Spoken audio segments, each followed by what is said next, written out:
მაღდარი ნაცხოვარი შედიოდა ქარდახში. ზოგჯერ უჩინარდებოდა, ზოგჯერ ჩაუბრებოდა, როგორც სპორტშესკული ესე ეჩვენებოდა მოციქულებს. საჭმელსაც იხმევდა ამ საკითხებზე. ზოგიერთი ადამიანი ფიქრობს, რომ ეს როგორ შეიძლება გაეკეთებინა ადამიანს.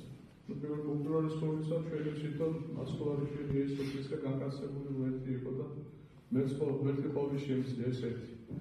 და მეორე მაინც ბუნებაში არსებული წესები მაინც უმტკიცებს ადამიანს არსებული სინამდვილეს უფრო მეტად. და მინდა გითხრათ, რომ რუავებოთ წყალი. წყალი არის მყარიც, არის თევანის და არის ორთქლის სახითაც. ეს სამი თვისება არის.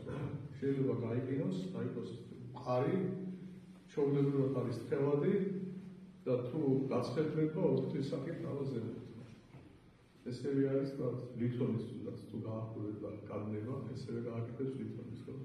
ლითონის ეს მასხოვრის სხეული, რომელიც განკაცებული მოერთი იყო, აღდარი მისი სხეული, ეს თვისებები ჰქონდა. ასევე სწორედ უფალი აღდარი და ეუბნება მოციქულებს, რომ შეფერავს სულს და ეუბნება, რომ მიიღეს სული წმინდა, ვისაც მიუტოვებთ შესაძლებლობებს მიეტევებათ და ვისაც დაეკავებათ.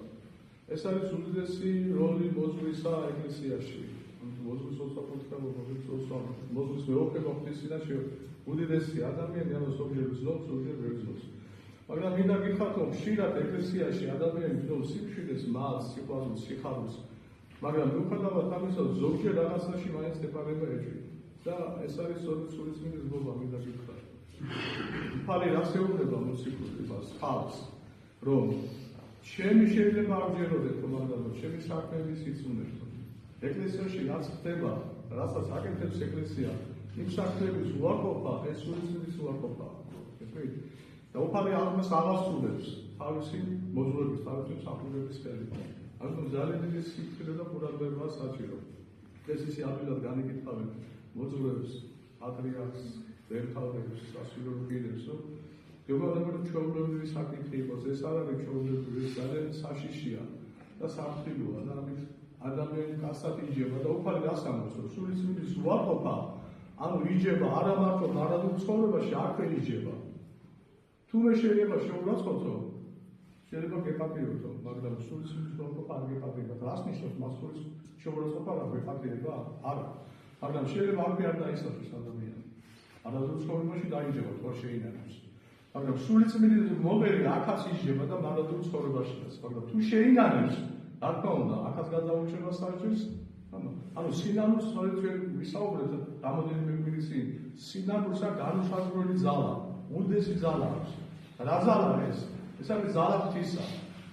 მერტა რომელსაც მოხსნა სინანული თვითონ არის განუზომდაძლელი, უსაზღვრო და ყოვლის შემძლე. და სინანული და რომელიც წესებით მერტა ჩვენ მოხსნა, ეს უსაზღროა და ყოვლის შემძლეა.